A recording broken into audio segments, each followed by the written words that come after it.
Welcome to another episode of Fill in the Blank podcast. I'm here with Harry Robleski, and we're going to talk about the Loch Ness Monster.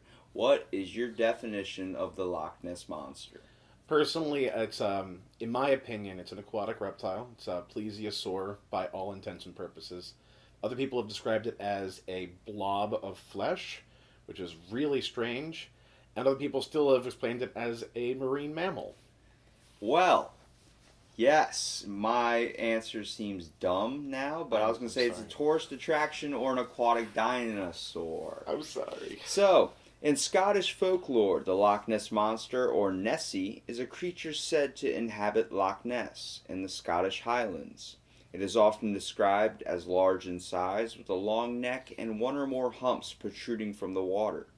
Popular interest and belief in that creature has varied since it was brought to worldwide attention in 1933. Evidence of its existence is anecdotal, with a few disputed photographs and sonar readings. So the whole idea of Nessie. Let's get into the origins of where this even started in the first place. Here we go, boys. The word monster was reportedly applied for the first time to the creature on 2nd of May 1933 by Alex Campbell, water bailiff for Loch Ness, and a part-time journalist in the Inverness Courier Report. On the 4th of August 1933, the Courier published a report by Londoner George Spicer that several weeks earlier, while they were driving around the loch, he and his wife saw the nearest approach to a dragon or prehistoric animal that had ever been seen in my life. Trundling across the road toward the loch with an animal in its mouth, letters began appearing in the Courier, often anonymously claiming land or water sightings by the writer, their family or acquaintances, or remembered stories. The accounts reached the media, which described a monster fish, a sea serpent, or a dragon, and eventually settled on the name Loch Ness Monster. So on the 6th of December 1933, the first purported photograph of the monster taken by Hugh Gray was published in the Daily Express. The Secretary of State for Scotland soon ordered police to prevent any attacks on it. In 1934, interest was further piqued by the surgeon's photograph. That year, R.T. Golds published an account of the author's investigation and reports predating 1933. Other authors have claimed sightings of the monster dating to the 6th century A.D., which is, there's been more than 1,000 recorded sightings of Nessie. Do you believe these are people just looking for attention, or do you believe that someone that's actually seen something that might have been or looked like a? A lot of the accounts that I've heard, especially for other like creatures, they're mostly old people.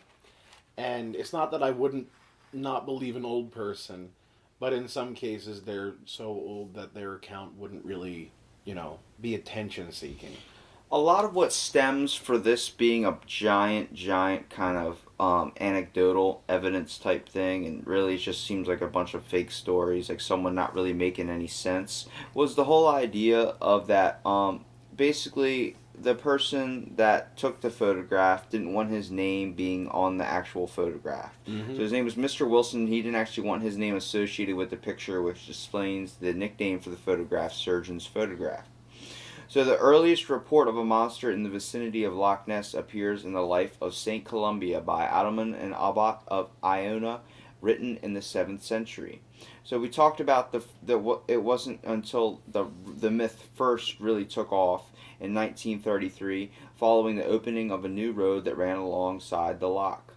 A sighting by George Spicer was reported on July 22nd, and then another day by Arthur Grant on a motorcycle of the following month. The first photographic evidence of Nessie was captured by Hugh Gray on November 12, 1933. Critics acclaim the blurry image shows gray Labrador's retriever swimming towards its owner with a stick in its mouth. So part of the loch is 812 feet deep. It's been known as Nessie's Lair. These are just a couple facts. Loch Ness lies in the Great Land Fault line between Fort Augustus and Inverness, which is the longest in Scotland. Do you know why people think that there might be an actual monster that still lives in there that we haven't found? Is because the lake does not freeze. Yeah. And if you know, the first sighting or the first leftover pieces of the Chernobyl disaster is in Loch Ness. Oh yeah, no, I heard about that. Isn't that nuts? It's crazy to think about. And the water doesn't freeze, and or it doesn't go below a certain temperature, and it has something different with the water chemicals and the polarity of it. There's like a certain type of like they say like Phineas and Ferb cracked the joke. It's a high amount of zinc in the water. Yeah. But it's some type of particle of that substance. It's like a chemical that just makes the water too like has a certain type of metal that just won't freeze it. So that gives the aspect of Nessie might still be living down under there. Yeah, on top of that, there's also numerous underwater caves. So even if they do scour the entire thing with scanners, they can't penetrate through the caves. It's the idea of that aliens are out there. They're out there. They're man. conspiracy, man. I mean, I think they're real, but so let's talk about the history. St. Columbia, 565. Yeah, we're going back that early. It's gonna be great. The earliest report of a monster in the vicinity of Loch Ness appears in the Life of St. Columbia's by Ottoman, written in the 6th century A.D. According to Ottoman, writing about a century after the events described, Irish monk St. Columbia was staying in the land of the Pigots with his companions when he encountered local residents buying a man by the river Ness. They explained that the man was swimming in the river when he was attacked by a water beast, which mauled him and dragged him underwater. Although they tried to rescue him in a boat, he was dead. Columbia sent a follower, Luin Maku Min, to swim across the river. The beast approached him, but Columbia made the sign of the cross and said, "Go no further, do not touch the man, go back at once." The creature stopped as if it had been pulled back with ropes and fled. And Columbia's men and the Pigots gave thanks for what they perceived as a miracle. Believers in the monster point to the stories set in the river Ness rather than the loch itself as evidence for the creature's existence. In early as 6th century, skeptics questioned the narrative's reliability, noting that the water beast stories were extremely common in medieval hieroglyphs, and Adaman's tale probably recycles a common motif attached to a local landmark. According to skeptics, Adaman's story may be independent of the modern Loch Ness Monster legend and became attached to it by believers seeking to bolster their claims.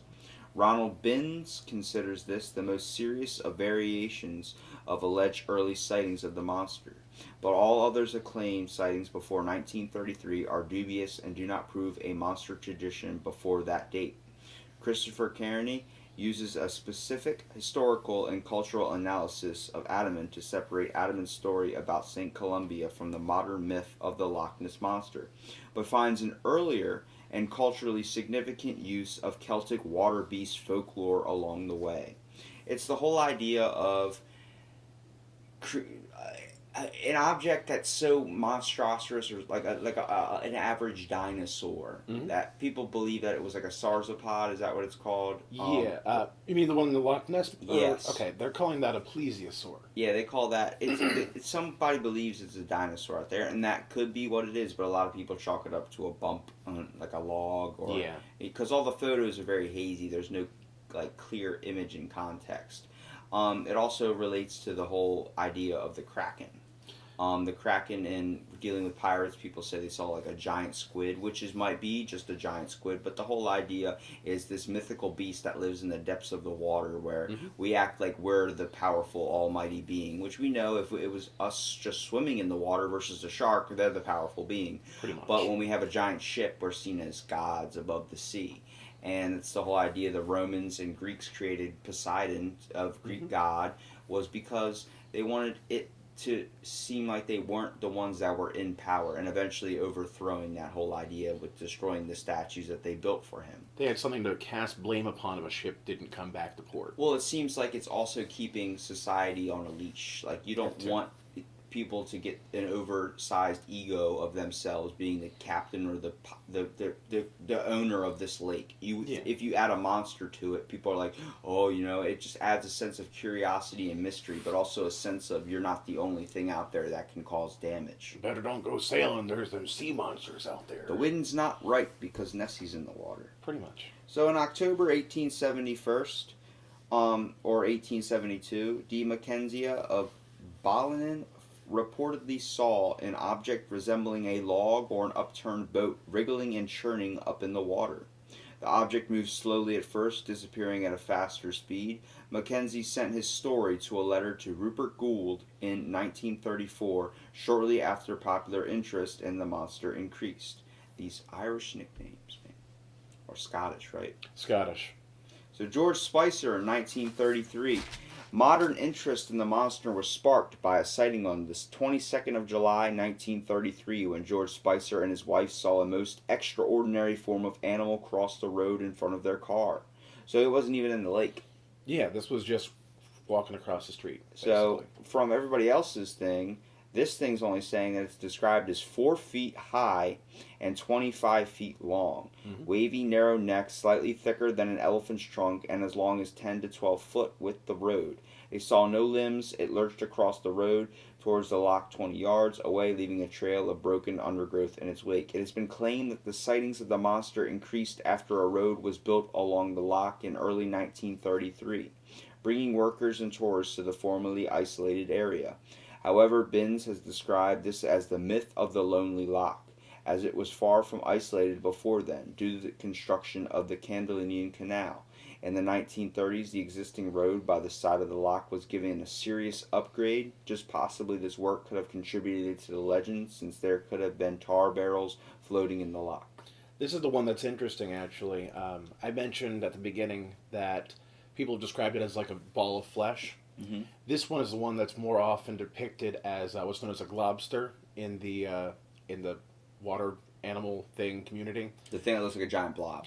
Yeah. Yeah. So what a blobster is, for anybody that doesn't know that's listening in, a blobster is basically when a sea creature like a whale, a dolphin, or a shark in some cases dies at sea, their body will decompose at sea and wash ashore looking like a squid or like a trunked monster that looks like an elephant. In the case with one such creature that was seen called Trunko, they named it Trunko because it had like this white trunk like an elephant. It washed onto shore after people said it was seen fighting valiantly against a couple of killer whales out at sea, and it rolled into the beach, and it's like, well, he's sleeping.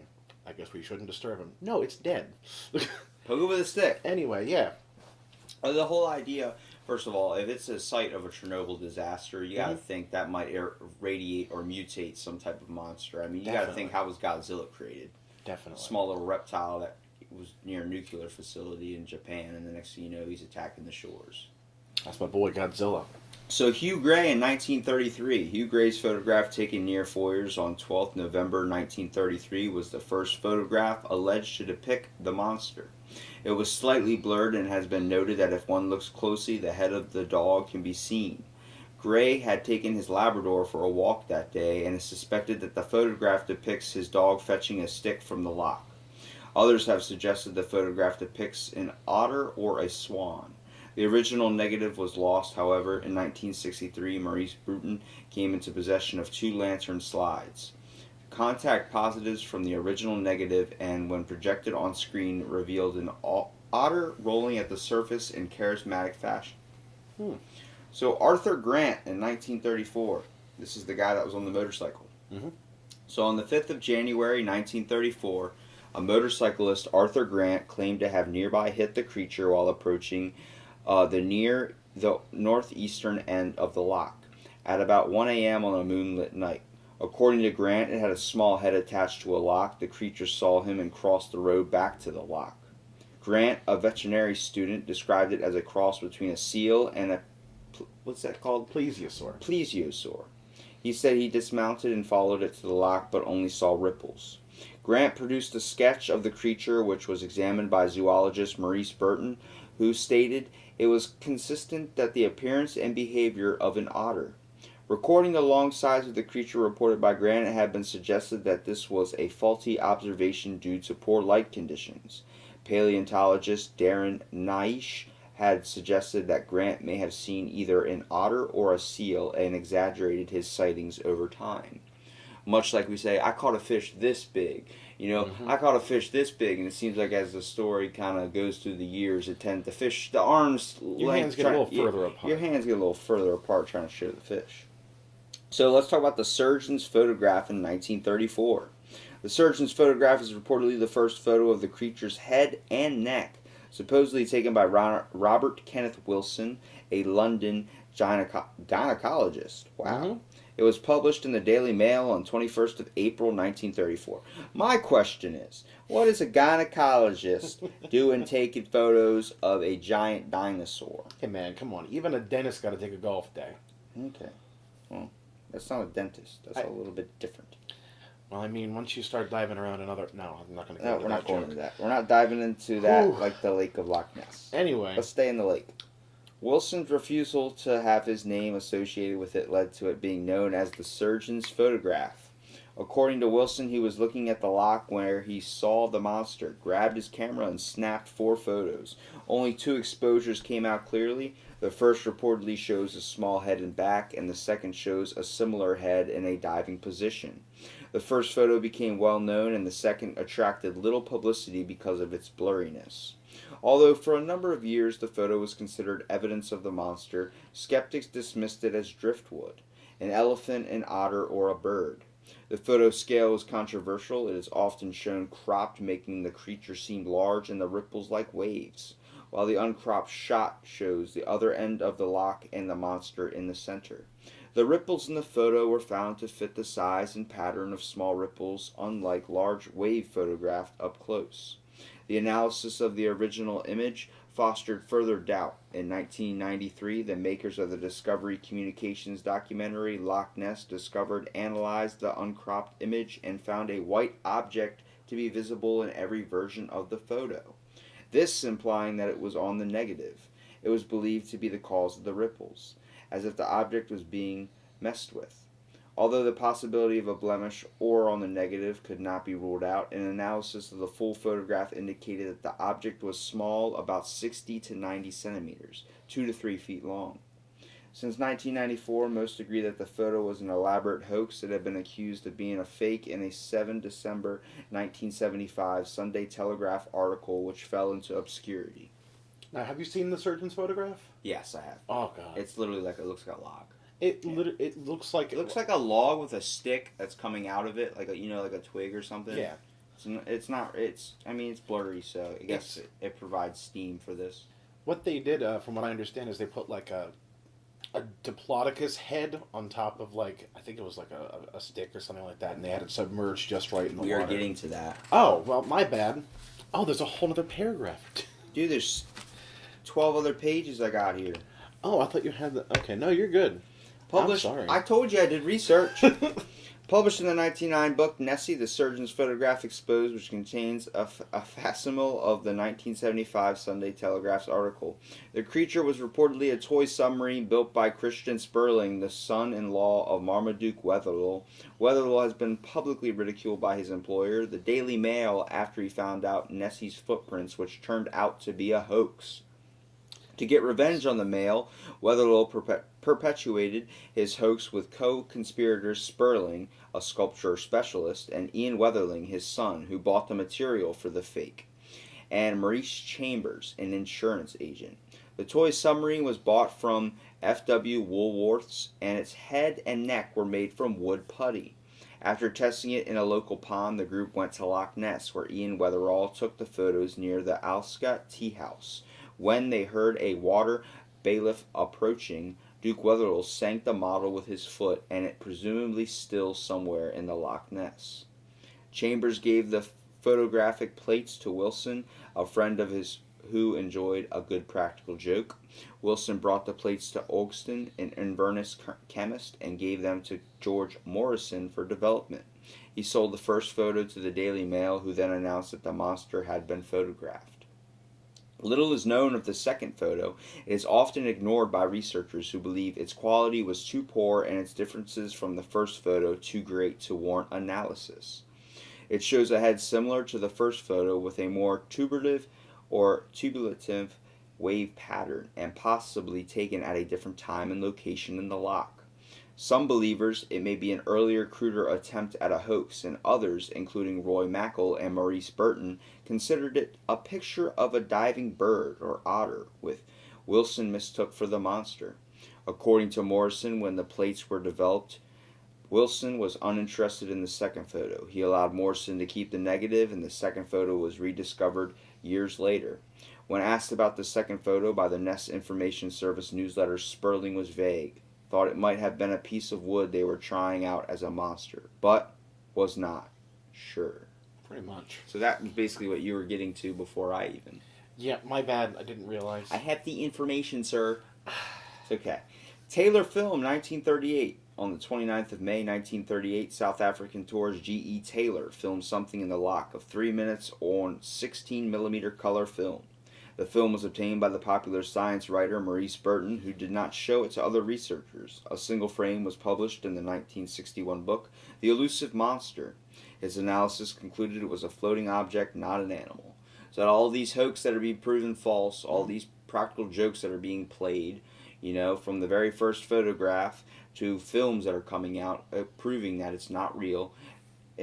We got William Fraser of 1938. On the 15th of August, 1938, William Fraser, Chief Constable of Inverness Shire, wrote a letter to that the monster existed beyond doubt and expressed concern about a hunting party which had arrived with a custom-made harpoon gun, determined to catch the very monster, dead or alive. He believed his power to protect the monster from the hunters was very doubtful. The letter was released by the National Archives of Scotland on the 27th April 2010. Sonar readings in 1954. In December 1954, sonar readings were taken by the fisherman boat Rival III. Its crew noted a large object kneeling pace with the vessel at a depth of 146 meters, which is exactly 479 feet for the American people. It was detected for 800 meters, 2,600 feet, before contact was lost and regained. Previous sonar tests were inconclusive or negative. Now, the idea behind that, do you believe that was just a blip on the radar, like a lot of people say? Like, when they're tracking Jaws, they're like, what's that on the radar? It's too big to be a shock. Yeah. In my opinion, it could be any number of things. They've said that it could be a school of fish, even, because if a school is big enough, it's going to make a huge mark on your radar. Again, it's inconclusive whether or not if you believe in it, then that's pretty good proof, especially for 1954. But if you don't believe in it, you can call it what it is. It could be a school of fish. It could be otters. There are seals in the loch as well. It could be any number of things. It seems like a lot of the reports that get kind of blown out of the water in their hoax ways seems that it all chalks up to another animal that's been like affected or been like kind of soaked up or dead for so long. Because when a corpse dies in the water, it soaks it up like a sponge, and they believe those are what's washed on shore and sometimes gets mistaken.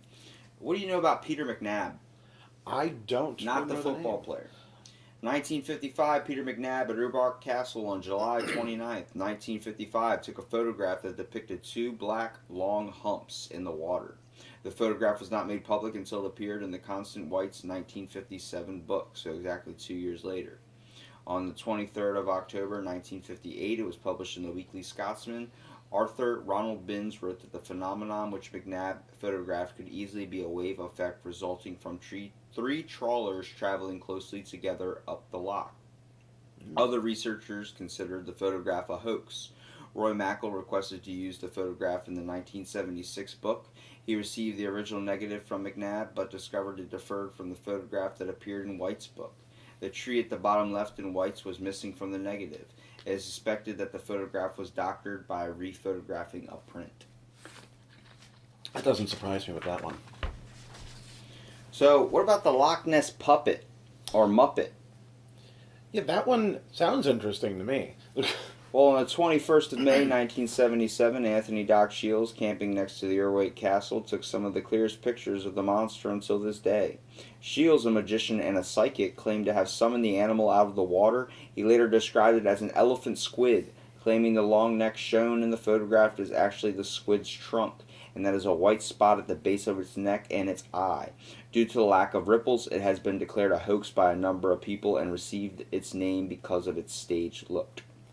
I remember that one now. So Margaret Thatcher considered making the Loch Ness Monster a protected species in the 1980s? I did hear about that. There's been a lot of weird stuff with the Loch Ness Monster. She also, it's called the government of Thatcher, considered searching for dolphins imported from America. So they were going to search for freaking the Loch Ness Monster with dolphins imported from America. They had a whole search. There's been search parties for the Loch Ness. There's a bounty out for its head. Are you kidding me? I mean, For them, it's a lot like the Roswell, New Mexico thing. Yeah. It's now just a tourist attraction.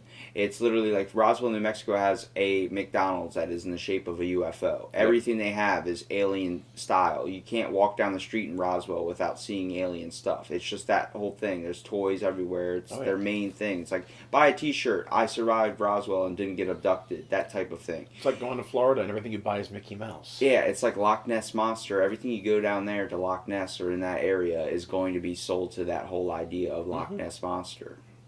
And it's not a very, it's a very kind of dreary place. First off, it's like rainy because I mean it's Scotland, It's the Loch, so it's the weather's not too happy, but there's people look to that as their sense of tourist attraction. It's going to bring people here, which is why they fund it constantly. And there's constant people investing money into it and all these programs just to keep it running as more of a tourist attraction rather than an actual search for a creature of another maybe time period.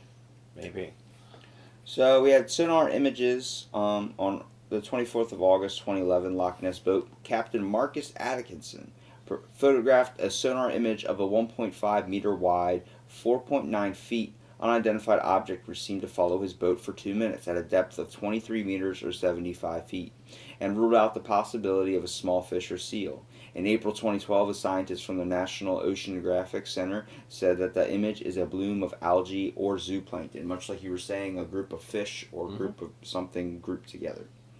So then there's the George Edwards photograph of 2011, the Dave Elder video of 2013. I don't want to go into full details on this, but one of the most common things is people Googling, it's called Google Street View, and this is 2015. Google commemorated the 81st anniversary of the surgeon's photograph with a Google Doodle, and a new feature to the Google Street View, which users can explore the loch above and below the water. Google reportedly spent a week at Loch Ness collecting imagery with a Street View tracker camera, attaching it to a boat to photograph above the surface, and collaborating with members of the Caitlin Seaview survey to photograph underwater. So it's searches. 20 men were paid $2 a day to be a monster watcher, but nothing was found. That doesn't surprise me. 20 people getting paid $2 just to search for Loch Ness. That sounds like an easy job. For $2, yeah. An hour? Yeah. I do that for $2 an hour, just sitting on a boat, drinking beer. Hell yeah. I'll take a nap, you take a second shift. Yeah. I'll let you know if I catch anything, then everyone starts laughing. So, Edward Mountain Expedition of 1934, the Loch Ness Phenomena Investigation Bureau of 1962 to 1972. This is one I really want to highlight.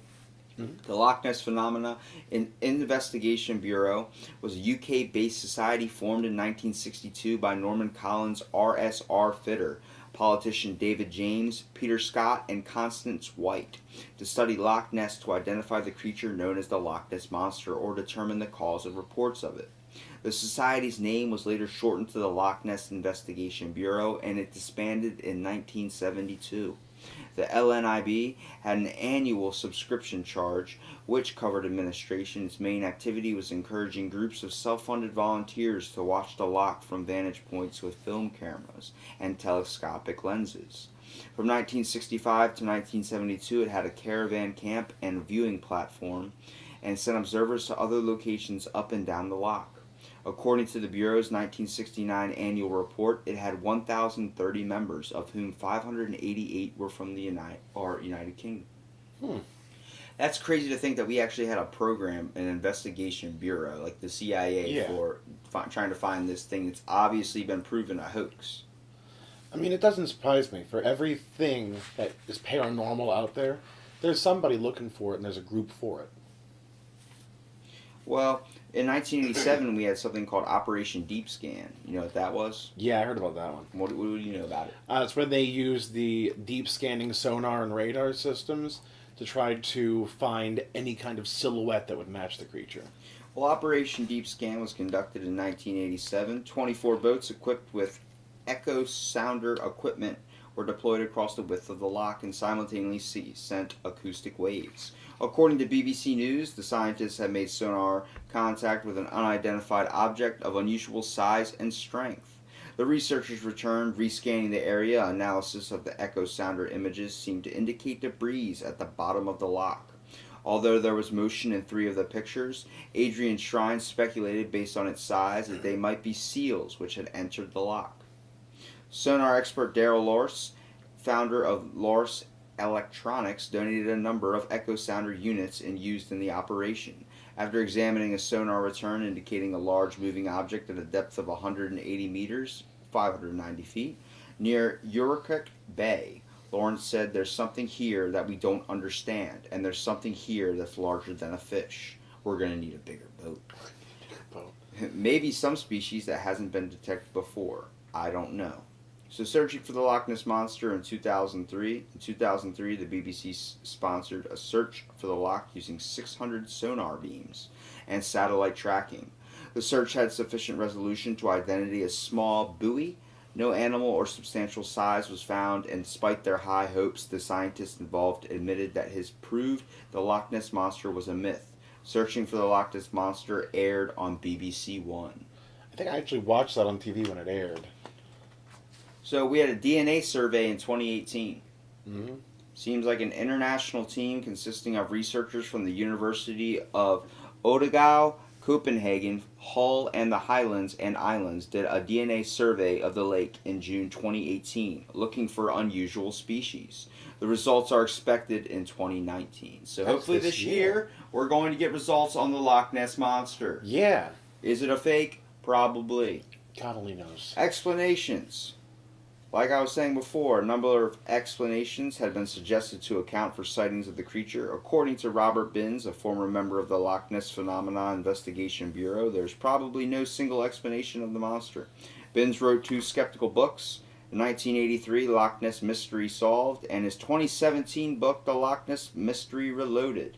In these, he contends that the aspect of human psychology is the ability of the eye to see what it wants and expects to see. They may be categorized as misidentifications of known animals, misidentifications of inanimate objects or effects, reinterpretations of Scottish folklore, hoaxes, and exotic species of large animals. A reviewer wrote that Binns had evolved into the author of the definitive skeptical book on the subject. Binns does not call the sightings a hoax, but a myth in the true sense of the term, and states that the monster is a sociological phenomenon. After 1983, the search or possibility that there just might be a continuous enthrall, a small number of whom eyewitness evidence outweighs all other considerations. So it's the idea, like I was telling you before, of wanting something to be bigger than us out there. Yeah. The whole idea that religion is a thing, like exactly. wanting a higher power or an omnipotent being. Maybe some people believe in the Loch Ness Monster because they want to feel like they're not alone and there's this mystical creature that's out there that's from a story. Yeah, Grant's wishes or something, God only knows. So a lot of them are misidentification of known animals. Let's talk about bird wakes. You know what bird wakes are? Bird wakes when they move through the water and they make waves. Well, yep, wakes have been reported when the loch is calm with no boats nearby. Bartender David Murno reported a wake he believed was a creature zigzagging, diving, and reappearing. There were reportedly 26 other witnesses from a nearby car park. Although some sightings describe a V-shaped wake similar to a boat's, others report something not conforming to the shape of a boat. Eels. A large eel was an early suggestion. Eels are found in Loch Ness and unusually large. One would explain many sightings. Dinsdale dismissed the hypothesis because eels undulate side to side like snakes. Sightings in 1856 of a sea serpent or kelpie in a freshwater lake near Labrust Oder Hebrides, these Scottish names, right, were explained as those of an oversized eel, also believed common in the Highland lakes. An elephant. Mm-hmm. In 1979 article, California biologist Dennis Power and geographer Donald Johnson claimed that the surgeon's photograph was the top of the head of an extended trunk and flared nostrils of a swimming elephant, photographed elsewhere and claimed to be from the Loch Ness. In 2006, paleontologist and artist Neil Clark suggested that traveling circuses might have allowed elephants to bathe in the loch. The trunk could be the perceived head and neck with the head and back of the perceived humps. In support of this, Clark provided a painting. The Greenland shark. Zoologist, angler, and television presenter Jeremy Wade investigated the creature in 2013 as part of the series River Monsters and concluded that it is a Greenland shark. The Greenland shark, which can reach up to 20 feet in length, inhabits the North Atlantic Ocean around Canada, Greenland, and Iceland, Norway, and possibly Scotland. It is dark in color and small dorsal fin. According to biologist Bruce Wright, the Greenland shark could survive in fresh water, possibly using rivers and lakes to find food. And Loch Ness has an abundance of salmon and other fish. Then there's the Wells catfish. What about the resident animals? It is difficult to judge the size of an object in water through a telescope or binoculars with no external reference. Loch Ness has resident others, and photos of them are deer swimming in the loch, which were cited by author Ronald Binna, and may have been misinterpreted. According to Binns, birds may have been mistaken for a head and neck sighting. So misidentification of objects or effects. Give me some that you might know of. Off the top of my head, I would say a canoe. An abandoned canoe in the middle of the water might be something that would be misconstrued as something like that. Well, mostly trees, branches, and stuff falling down. In 1933, the Daily Mirror published a picture with the caption, "This queerly shaped tree trunk washed ashore at Fours on Lake Ness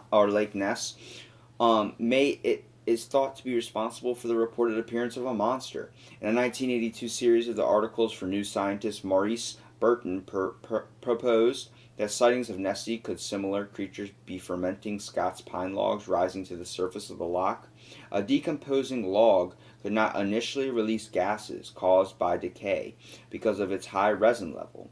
Gas pressure would eventually rupture a resin seal at one end of the log, propelling it through the water, sometimes to the surface. According to Burton, the shape of tree logs with their branch stumps closely resembles descriptions of the monster. So the sulfur from the tree falling into the lake, causing an explosion from the gas. That's a whole connected string theory there. And then that's what it is. You're seeing blown bits of tree bark. Turns it into a rocket as it... Hey, it has bolster to it, man. I'm not going to lie. What about sitches and wakes? Loch Ness, because of its long, straight shape, is subject to unusual ripples affecting its surface. A large oscillation of a lake caused by water reverting to its natural level after being blown to one end of the lake, resulting in a standing wave. The Loch Ness oscillation period is 31.5 minutes. So some optical effects. Wind conditions can give a choppy mock appearance to the water, with calm patches appearing dark from the shore, reflecting the mountains. In 1979, W.H. Lay showed that atmospheric reaction could distort the shape and size of objects and animals, and later published a photograph of the mirage of a rock on Lake Winnipeg, which resembles a head and a neck. Seismic gas. Italian geologist Luigi Baccardi had also proposed geological explanations for ancient legends and myth. Baccardi noted that in the earliest recorded sighting of a creature, the life of St. Columba, the creature's emergence was accompanied cum ingeferi fremutio. It means with loud roaring.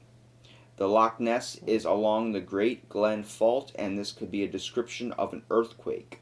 Many reports consist only of a large disturbance on the surface of the water. This could be a release of gas through the fault, although it may be mistaken for something swimming below the surface.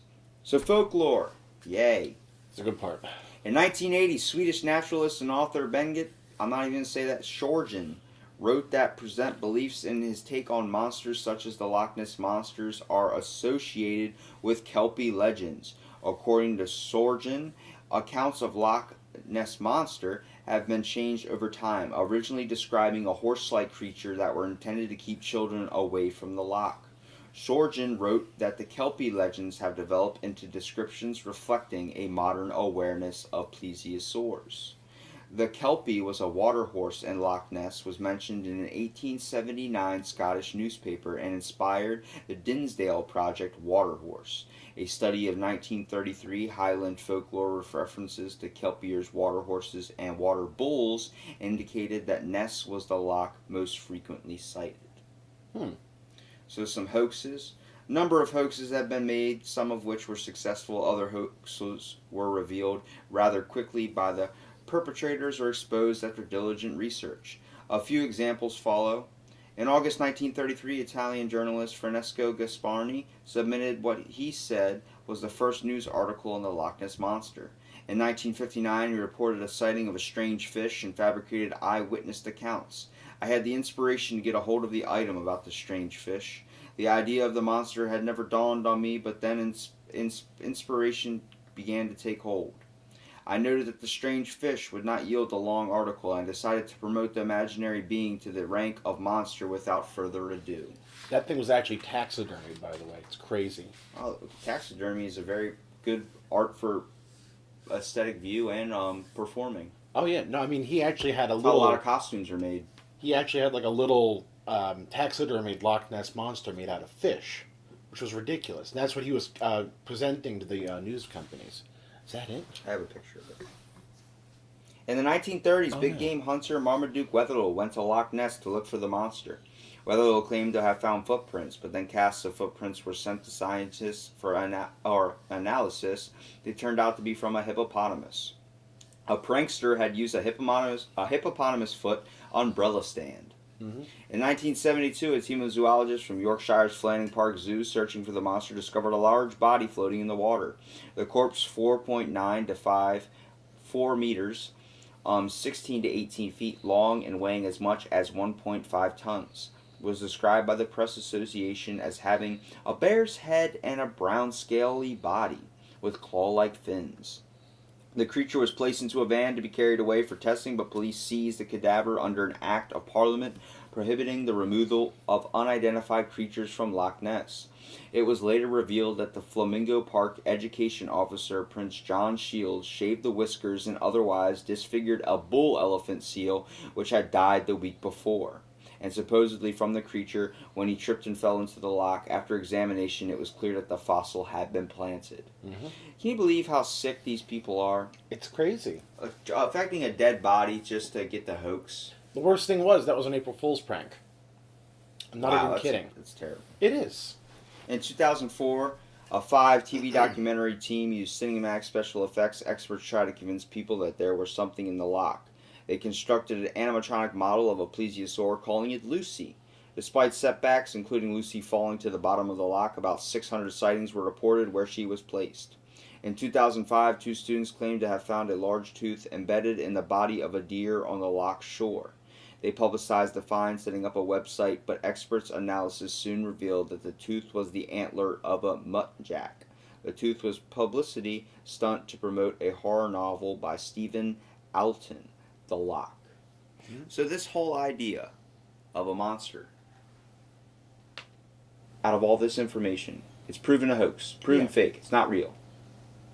Do you still believe that there might be something out there? There's always a possibility. For every story that you hear, there's a million different explanations that a rational human being can give you. But hearing the accounts and hearing the eyewitness, what they have to say, it kind of changes your perspective a little bit. I know a lot of people believe that seeing is believing with a lot of these things.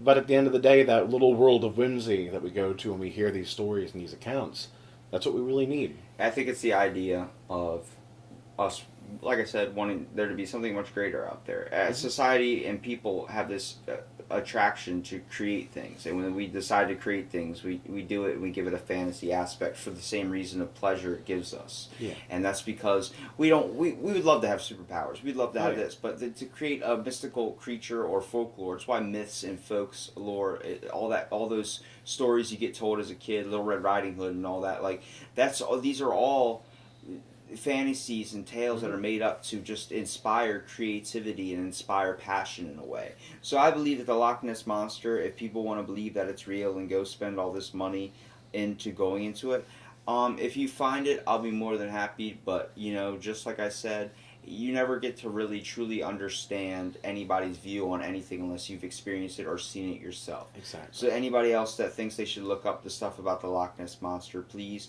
go outside of this podcast and dive into the realm yourself, because I learned a little bit about history just with how far a place like Loch Ness or that area can just turn into either a tourist attraction or an aquatic dinosaur site. And if you're listening to this, there might actually be a local Loch Ness Monster near you. We have one right out here. Did you know about that? Oh. The Chesapeake Bay Monster. Get out of here with that. Chessie, I'm not kidding, dude. Look No. it up. Chessie's not real. It's a tourist attraction like Nessie. Exactly. Are you saying it's in the bay? I'm saying it's in Chesapeake Bay. It's not in the freaking bay. I've walked all over that bay. I was a jet ski guide. I'm aware. The bay is waist deep. I know. All right. Tourists Well, don't know. like I said, educate you guys selves on this topic of the Loch Ness Monster. It's definitely something you can get deep down in the rabbit hole where you start feeling like you should put on an aluminum hat. But thanks for listening to this episode of Fill in the Blank, and stay tuned for our next episode.